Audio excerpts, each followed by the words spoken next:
Hello, everybody. Well, today is the third Sunday of Lent. I wonder how your Lent's going. We're going to begin by saying a prayer together, and please join in with the words that are here. Make it your prayer too. Let us pray. Lord God, there are lots of other things we could be doing right now, but we are watching this video to help us spend some precious time with you and with each other. Be with us now, we pray, in Jesus' name. Amen.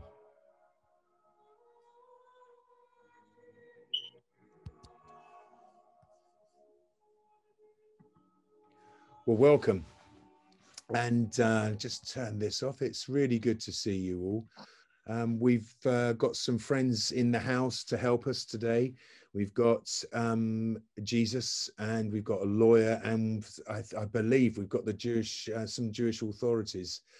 Anyway, we've got the lawyer, we've got we've got the psalmist.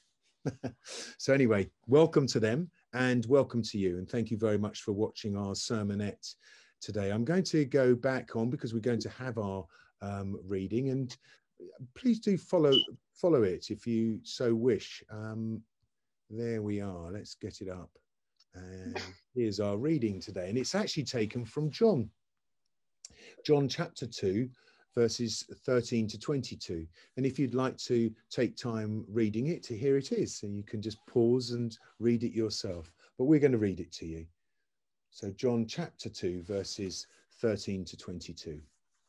It was almost time for the Jewish festival of Passover. So Jesus went up to Jerusalem.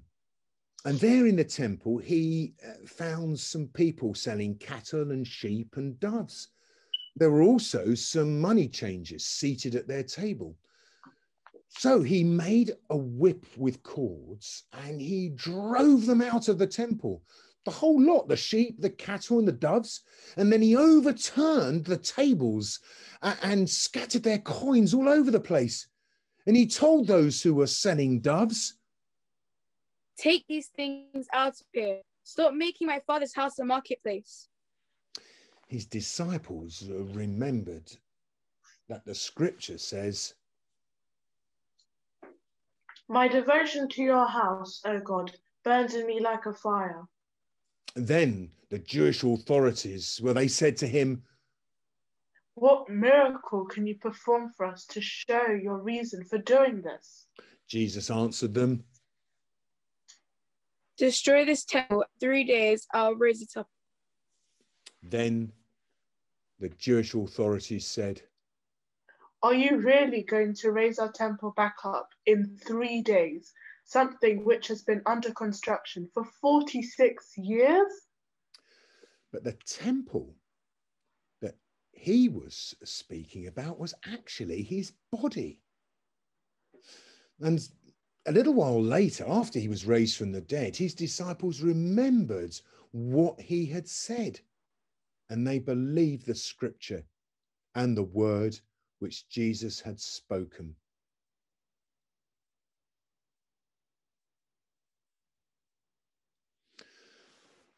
Well, thank you very much. That's quite, I mean, he gets really quite angry, doesn't he, Jesus? It's really, really interesting. And I wonder what things that Jesus would be annoyed about now, perhaps even in church.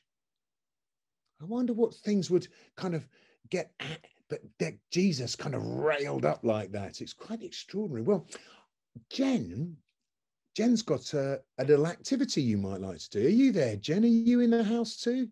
Hey, everyone. So, as we've just heard, Jesus was really not impressed with what was going on in the temple. So, here's a little idea. I wonder what it is to be church. So I'm not trying to get you to imagine what it's like to be bricks. I'm not asking you to do that. but what is it that makes church and our community good? So if you can find someone to do this with, or you can do it by yourself, or a friend, or a sibling, or an adult, that'd be good. See if you can find a coin. Now, I know we're not using coins very much at the moment. It's all tap and pay, but see if you can find a coin, any coin. So if you get it and you toss it and it lands on its head, think of something that's good to be church, something that's good about it. And then flick it again. And if it lands on tails, think of something that's not good to be church. So in the reading, it was people turning God's house into a marketplace. And Jesus has told us in that story that this is not good. So there we are.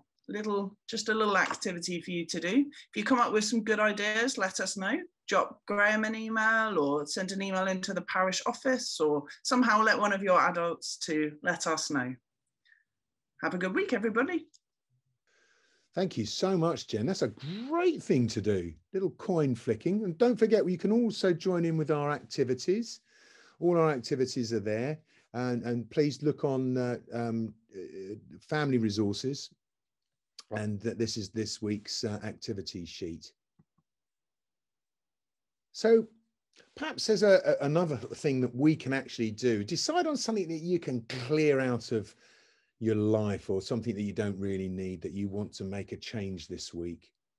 Something it might, I mean, there's all sorts of things we can probably, that we think that we can do, that we think that we really need, and we don't really need. Perhaps it'd be a good time to think about that. I've got another funny one. Do you remember last week I started with a funny one? Well, I've got this is to the tune of Twinkle Twinkle Little Star. Let's see if we can do it. There we are. It makes me laugh, this, it makes me giggle. Farewell, friends, as we depart. Keep those stories in your heart.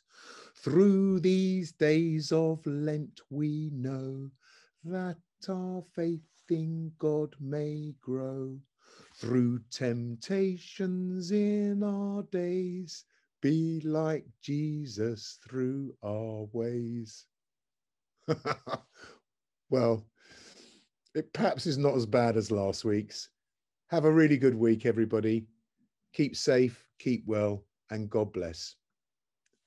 Bye-bye.